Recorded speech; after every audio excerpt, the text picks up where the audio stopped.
Vous êtes en pause? Nous aussi, bienvenue dans Pause Café RH.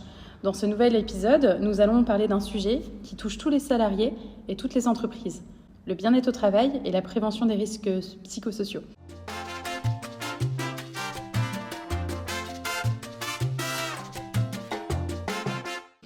On est tous conscients que le monde du travail évolue et que les attentes des salariés changent. Mais est-ce que les entreprises prennent réellement la mesure de ces enjeux? Alors c'est ce qu'on va voir aujourd'hui avec Anaïs, qui comme moi est en master RH. Salut Anaïs. Salut Rachel, oui c'est un sujet super intéressant et surtout très actuel. On voit bien que les entreprises parlent de plus en plus de bien-être, mais en réalité, est-ce que ça suffit vraiment? C'est la grande question qu'on se pose. Effectivement, on entend parler de bien-être au travail partout, entre les politiques de QVT, les chefs happiness officers, les sondages internes sur l'ambiance. On pourrait croire que c'est devenu une priorité absolue. Mais toi, est-ce que tu penses que c'est une vraie prise de conscience ou juste un effet de mode? Honnêtement, je pense qu'il y a encore un gros écart entre le discours et la réalité. Certaines entreprises mettent en place des initiatives, mais c'est souvent encore superficiel. Par exemple, proposer une salle de pause, une salle de repos, c'est bien. Mais si la charge de travail est énorme et que les salariés sont en stress permanent, pour moi, ça ne sert pas à grand-chose. Exactement. Et puis, le bien-être au travail, ce n'est pas juste une question de confort matériel. Il y a aussi des aspects plus profonds, comme la reconnaissance, le sens du travail ou encore l'équilibre entre la vie pro et perso. Tu as déjà vu des entreprises qui gèrent bien cet équilibre?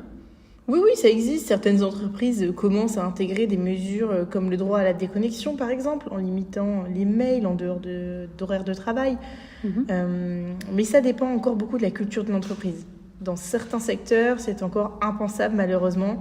Il y a toujours cette idée que répondre aux mails tard le soir, c'est être impliqué. Et pourtant, les études montrent que la surcharge cognitive et l'hyperconnexion nuisent à la productivité sur le long terme.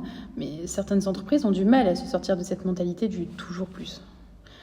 Et justement, parlons du revers de la médaille, les risques psychosociaux. On sait que le stress, la surcharge de travail ou le manque de reconnaissance peuvent avoir des conséquences graves. Pourtant, j'ai l'impression que ce n'est pas toujours pris au sérieux en entreprise. Tu en penses quoi? Oui, complètement. D'ailleurs, j'ai lu une étude qui disait que près de 50% des salariés se disent stressés au travail. C'est énorme. Et le problème, c'est que tant qu'il n'y a pas de burn-out ou de conflit ouvert, on ne réagit pas forcément. C'est vrai. Et puis, il y a aussi un tabou autour de ces sujets. Quand un salarié ne va pas bien, il n'ose pas toujours en parler, de peur d'être trop perçu comme quelqu'un qui ne tient pas la pression ou par peur de ne pas être à la hauteur. Alors qu'en réalité, c'est souvent l'organisation du travail qui en est la cause, pas la personne. Et le problème, c'est que les RH ne sont pas toujours bien formés pour gérer ça. Toi, dans ton alternance, tu as déjà vécu des cas ou des entreprises qui ont dû gérer des situations de stress ou de burn-out? Oui. Et souvent, c'est quand il est trop tard d'ailleurs qu'on se rend compte du problème. Par exemple, j'ai vu un cas où un salarié est parti en arrêt longue durée pour burn-out. Et après coup, l'entreprise s'est dit « Ah, peut-être qu'on aurait dû réagir avant ».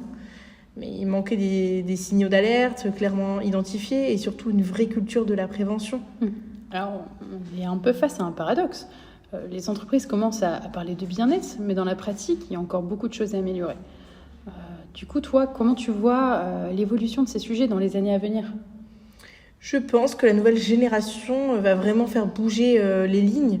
Les jeunes actifs sont souvent plus attentifs à ces questions et n'hésitent pas à quitter une entreprise si l'environnement de travail est toxique ou pas favorable pour eux. On l'a bien vu dans la grande démission et la montée du télétravail, par exemple. Et les entreprises ne s'adapteront pas, risquent d'avoir du mal à recruter et à fidéliser leurs talents.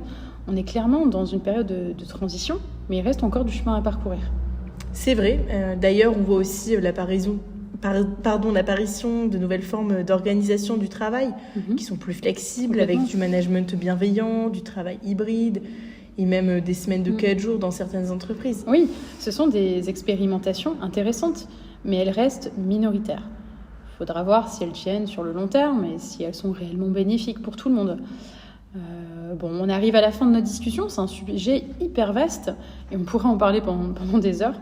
En tout cas, ce qui est sûr, c'est que le bien-être au travail et la prévention des RPS sont des enjeux majeurs pour l'avenir des entreprises. Oui, effectivement, et on espère que ça évoluera dans le bon sens. Il ne faut pas que ce soit juste une tendance, mais une vraie transformation du monde du travail. Merci à toi Anaïs pour cet échange qui était super intéressant. Merci à celles et ceux qui nous écoutent. Et n'hésitez pas à partager ce podcast et à nous dire ce que vous en pensez. Et à très bientôt pour un prochain épisode de Post Café RH.